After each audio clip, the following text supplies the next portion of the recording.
Hi everyone. మీలో చాలా మంది సివిల్ సర్వీసెస్ ఎగ్జామ్ రాస్తుంటారు ఈరోజు.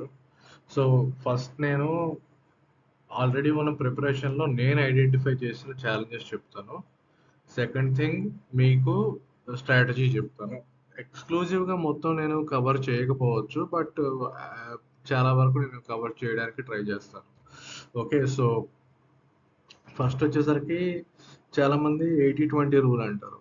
అంటే 20% ఆఫ్ ది సిలబస్ ఎన్ని టాపిక్స్ అయితే ఉంటాయో అవి చదువుకుంటే దాంట్లో నుండి చాలా వరకు ఎక్కువ క్వశ్చన్స్ వస్తాయి అంటారు. కాకపోతే 80 కొద్దిగా ఇగ్నోర్ చేయొచ్చు అని చెప్పి అంటారు. అంటే ప్రిలిమ్స్ పర్స్పెక్టివ్ అయితే కనుక, మెయిన్స్ పర్స్పెక్టివ్ అయితే we can go by topic wise. అంటే ఇంపార్టెంట్ టాపిక్స్ ఏముంటాయి, దాని సిగ్నిఫికెన్స్ ఏముంటుంది, వైడర్ యాంగిల్లో 4-5 డిఫరెంట్ యాంగిల్స్ నుండి చూసుకుంటే అయిపోయింది అనమాట.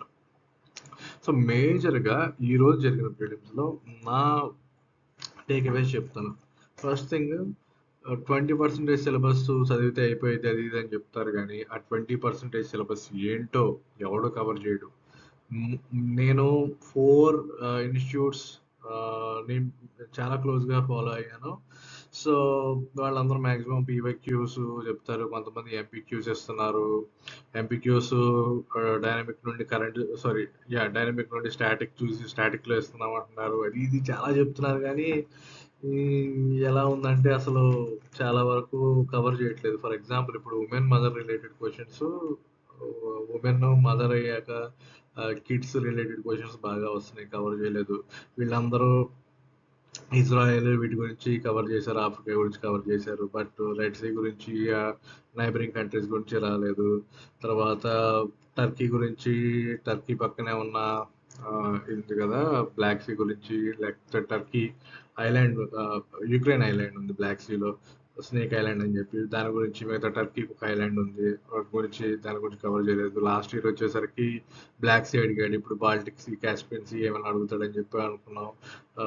లాస్ట్ ఇయర్ నార్త్ సీ అడిగాడు. యూకేకి డెన్మార్క్ మధ్య ఉంటుంది నార్త్ సీ. సో ఇటువైపు మిగతా లాట్వియా, లిథునియా, పోలాండ్ ఈ పైన ఉండే ఏరియాస్, కింద ఉండే ఏరియాస్ అదైనా కనెక్ట్ అవుతుందా అంటే అది కనెక్ట్ కాలేదు ఈసారి.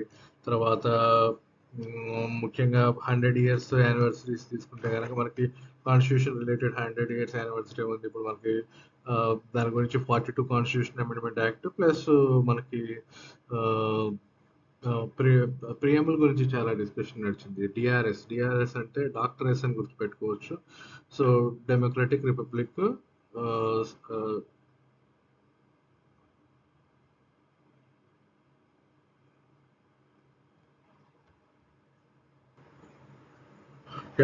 డెమోక్రటిక్ రిపబ్లిక్ సావరెన్ అని గుర్తుపెట్టుకోండి. తర్వాత ఇప్పుడు ప్రియంబుల్లో తర్వాత ఏమైంది, 42nd కాన్స్టిట్యూషనల్ అమెండ్మెంట్ యాక్ట్ వచ్చేసరికి అది ఇంకొన్నిటిని యాడ్ చేసింది. సో ఓవరాల్గా ఇప్పుడు మనకు కనిపించేది ఎస్ఎస్ యాడ్ అవుతుంది, సోషలిస్ట్ సెక్యులర్ యాడ్ అవుతుంది. సెక్యులర్ గురించి కూడా చాలా బజ్ నడిచింది కాబట్టి ఖచ్చితంగా సెక్యులర్ ఎప్పుడు యాడ్ అయింది అనే దాని గురించి వచ్చింది అనుకున్నాను. ఇప్పుడు ఎస్ఎస్తో సెక్యులర్ సోషలిస్ట్తో పాటు ఇంటిగ్రిటీ అనేది కూడా ఒకటి వచ్చింది ఫస్ట్ ఆఫ్ 42 కాన్స్టిట్యూషన్ సిఏఏలో. తర్వాత దాన్ని డిలీట్ చేశారు. తర్వాత లాస్ట్ ఇయర్ వచ్చేసరికి లాస్ట్ 2 ఇయర్స్లో మిసైల్ సిటీ గురించి వచ్చింది. సో అంటే 5th జనరేషన్ ఏంటి ఇలాగ వచ్చింది. ఈ సంవత్సరం బ్రహ్మోస్ ఇలాంటివి అడుగుతాడు అనుకున్నాను, అడగలేదు. తర్వాత Araku coffee though it's small topic అడుగుతాడేమో, జిఐ ట్యాక్స్ గురించి అనుకున్నాను, అడగలేదు. గ్లేషియర్స్ ఈ అడుగుతాడు అనుకున్నాను, గ్లేషియర్స్ గురించి అంటే బ్రహ్మపుత్ర, గంగా ఇవన్నీ. ఇప్పుడు మనకి ప్రయాగ్రాజ్ ఉంది కదా, ఈ ప్రయాగ్రాజ్ గురించి అడుగుతాడు అనుకున్నాను, అడగలేదు. తర్వాత ఇట్లాగా ఇవి కాకుండా గ్యాప్స్ అని ఎందుకు అంటున్నానంటే, మనం చాలా క్వశ్చన్స్ ఎక్స్పెక్ట్ చేస్తాం కానీ చాలా క్వశ్చన్స్ రావు. లాస్ట్ 1 monthలో ఎక్స్క్లూజివ్గా నేను 200 టాపిక్స్ వరకు బాగా చదివాను అనమాట. ఎగ్జాంపుల్ ఇప్పుడు Harappa Mohenjo-daro 100 years anniversary, హరప్పలో coffins దొరికినాయి, ప్లస్ సీల్స్ దొరికినాయి, లేకపోతే రైట్ టు లెఫ్ట్ రాస్తారని కానీ, లేకపోతే ఒక కాల్చిన బ్రిక్స్ వాడారని కానీ, లేకపోతే అది రాబీ నది పక్కన ఉంటుంది హరప్ప. సో ఇలాంటివి అడుగుతాడేమో అనుకున్నాను, అవన్నీ అడగలేదు. మేజర్ డిఫరెన్షియేషన్ ఫ్యాక్టర్ హరప్పాలో ఆల్రెడీ, అంటే హరప్పాలో ఒక రెడ్ కలర్డ్ నేకెడ్ మ్యాన్ ఒక స్టాట్యూ ఉంది. సో అది ఇసుకతో అనుకుంటా తయారు చేసింది, sand statue, I think sand statue, red కలర్లో ఉంటుంది కాకపోతే. బట్ మొహంజదారో డాన్సింగ్ గర్ల్ గురించి అడిగాడు, బట్ మొహంజదారో గురించి కూడా అడగచ్చు డెఫినెట్లీ. బట్ హరప్ప 100 ఇయర్స్ కాబట్టి అది అడుగుతాడేమో అనుకున్నాను. తర్వాత 100 ఇయర్స్ వచ్చేసరికి వాజ్పేయి గారి 100 ఇయర్స్ ఉంది. దాని రిలేటెడ్ ఏమన్నా న్యూక్లియర్ గురించి ఏమైనా అడుగుతాడు అనుకున్నాను. లాఫింగ్ బుద్ధ మేబీ అలాంటి వాటి గురించి. బట్ దాని గురించి రాలేదు. అండ్ ఇలాగా చాలా చాలా టాపిక్స్ అనుకున్నాను కానీ అవన్నీ రాలేదు నాకు ఎగ్జామ్లో. అండ్ చాలా మంది ఏం చేస్తున్నారంటే వచ్చేసి కామన్ సెన్స్ తో యూపీఎస్సీని క్లియర్ చేసేయచ్చు, ఇది కామన్ సెన్స్ అంటారు. కొంతమంది ఏంటి ఈ పూర్తిగా ఎలిమినేషన్ టెక్నిక్స్ అని చెప్పి పాలిటీకి ఎలిమినేషన్, జియోగ్రఫీకి ఎలిమినేషన్ టెక్నిక్స్ అని అదంతా ఓన్లీ జంక్ మాటలు, అవన్నీ నమ్మకూడదు. ఎందుకంటే మనం మినిమం 35 క్వశ్చన్స్ డ్యామ్ షూర్గా ప్రిపేర్ అయ్యి అంటే డ్యామ్ షూర్గా పెట్టాలి. అప్పుడు మనకు 70 మార్క్స్ దాకా వస్తాయి. ప్లస్ ఒక 20-30 క్వశ్చన్స్ మీరు పెట్టుకుంటే 15 రైట్ అయ్యి మిగతా 10 రాంగ్ అయినా కానీ సేఫ్ సైడ్ 85 అట్లా వస్తుంది అనమాట. బట్ దీనికి అక్కడ మీకు కొంతవరకు గెస్ వర్క్ కానీ ఆడ్ మ్యాన్ అవుట్ పట్టుకోవడం కానీ ఇలాంటివి వర్కౌట్ అవుతాయి కానీ ప్రతి చోట వర్కౌట్ కాదు. ఫర్ ఎగ్జాంపుల్ ఈసారి పేపర్లో ఏంటి అన్ని సబ్జెక్ట్స్ ఎక్కువ కవర్ చేశారు. ఫర్ ఎగ్జాంపుల్ ఇప్పుడు గవర్నర్ రిలేటెడ్, ప్రెసిడెంట్ రిలేటెడ్ చాలా బజ్ నడిచింది. ఈ ఇన్స్టిట్యూట్ లో మీరు చూడండి, ఎవడైతే ఎంపీక్యూ బాగా ఫోకస్ చేస్తున్నాడో వాళ్ళు ఎవరు ఎక్స్క్లూజివ్గా వీటిని కవర్ చేయలేదు. వాళ్ళ టెలిగ్రామ్ ఛానల్స్ చూసుకోండి, ఏదైనా చూసుకోండి. అంటే నేను ఒక స్టూడెంట్గా నేను ప్రిపేర్ అయ్యాను కాబట్టి రాశాను కాబట్టి నేను చెప్తున్నాను. నాకైతే కనిపించలేదు. ఏ టాపిక్స్ అయితే చెప్పారో వాళ్ళు చాలా వరకు కనిపించలేదు. అండ్ సిడిఎస్ ఎగ్జామ్స్ అనుకుంటా పేపర్ వచ్చింది. సిడిఎస్ దాంట్లో పెరియార్ గురించి ఒక క్వశ్చన్ వచ్చింది, అదొకటి తగిలింది. నాకు గుర్తుంది అదొకటే తగిలింది. లాస్ట్ ఇయర్ పీవైక్యూ గురించి యూజ్ చేసేసరికి పపయా ఉంది కదా, పపయా క్వశ్చన్, పపయా నేటివా కాదా అని చెప్పి ఇలాంటిది ఒకటి అడిగారు లాస్ట్ ఇయర్. అది మళ్ళీ రిపీట్ చేసాడు ఇప్పుడు. తర్వాత ఇట్లా కొన్ని కొన్ని రిపీట్ చేశాడు లాస్ట్ ఇయర్, దాని ముందు ఇయర్వి. బట్ బై అండ్ లార్జ్ వచ్చేసరికి ఫండమెంటల్ రైట్లో ఇప్పుడు ఆర్టికల్ 21 ఉంది. ఎన్వైరన్మెంట్ రిలేటెడ్, ఇప్పుడు environment related as well as right for digital accessibility. So ఇవన్నీ ఫండమెంటల్ రైట్ కింద, అంటే సారీ ఆర్టికల్ 21లోకి ఇంక్లూడ్ చేశాడు. వాటిని వీళ్ళు చాలా పెద్ద టాపిక్స్ గురించి టాపిక్స్ లాగా చెప్పారు. అంటే ఏంటంటే ఇప్పుడు 10-15 నిమిషాలు వీడియోలు చేస్తారు కొంతమంది. ఆ 15 నిమిషాల వీడియోలో ఏంటి ఈ టాపిక్ 2025లో ఖచ్చితంగా వచ్చిందని చెప్తాడు. అలాంటివి వాడి దగ్గర 100 టాపిక్స్ ఉంటాయి. మనం 100 చదువుకుంటాం. 100 మల్టిప్లైడ్ బై 5 మినిట్స్ వేసుకోండి, ఎంత 500 మినిట్స్. ఎన్ని రోజులు అయిపోతాయి వాటి గురించి. తీరా చూస్తే వాటిలో 1-2 క్వశ్చన్స్ నుంచి రావు. సో ఇదంతా బజ్ నడుస్తుంది బాగా. ఎవడైతే డబ్బులు చేద్దాం అనుకుంటాడో వాడేం చేస్తున్నాడంటే ఒక 100 క్వశ్చన్లకి ఒక్కొక్క దానికి 5-5 నిమిషాలు చొప్పున వీడియో వదులుతున్నాడు. ఒక్కొక్క వీడియో 10,000 మంది చూస్తారు. ఇలా అయిపోతుంది. అస్సలు చాలా చాలా చాలా డిఫికల్ట్గా ఉంటుంది. అసలు టోటల్గా వాళ్ళు పీవైక్యూ అది ఇది అని చెప్పి ఆడేసుకుంటున్నారు. అంత సీన్ లేదు. అంటే డెఫినెట్లీ ఉంది, కాదంటలేదు. బట్ ప్రతి దానికి ఒక టైం ఉంటుంది. ముందు మీకు మీ స్టాటిక్ మీరు ఫిక్స్ అవ్వాలి. స్టాటిక్ అయిపోయాక మీరు లాస్ట్ ఇయర్ క్వశ్చన్స్ చూడాలి. ఆ తర్వాత ఇన్స్టిట్యూట్ ఆడ పెట్టే ఒక 10 టెస్ట్లు, మ్యాక్సిమం 10 సరిపోయింది, అంత మించి అవసరం లేదు. ఒక 5 స్టాటిక్ రాసుకోండి, 5 డైనమిక్ రాసుకోండి, అంత మించి అవసరం లేదు. 80 టెస్ట్స్ 40 టెస్ట్స్ రాయటం అనేది too much of time waste. ఎందుకంటే 42 ఎంత 80 అవర్స్. 80 అవర్స్ మీరు క్వశ్చన్స్ రాస్తా ఉంటే 80 అవర్స్ అంటే ఎన్ని రోజులు వేస్ట్ అయిపోతుంది మీకు. సో ఇది 70-30 రూల్ గుర్తుపెట్టుకోండి. 70% మీ ఎఫిషియన్సీ ఉండాలి, మీ ప్రిపేర్డ్నెస్ అవన్నీ ఉండాలి.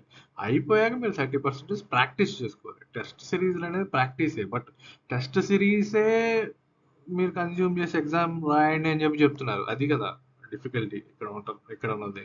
సో టెస్ట్ సిరీస్లో ఎంపీక్యూ టెస్ట్ సిరీస్ ఉంది. మీరు ఎంపీక్యూ జాయిన్ అవ్వండి, ఎంపీక్యూలో అండి చేద్దాము, లాస్ట్ 10 ఇయర్స్ చూద్దాం, 25 ఇయర్స్ చూద్దాం, 15 ఇయర్స్ చూద్దాం ఎంపీక్యూస్. ఇదంతా నడవదు. బేసిక్గా మీరు చేయాల్సింది ఏంటంటే ఫస్ట్ మీరు స్టాటిక్ చూసుకోవాలి.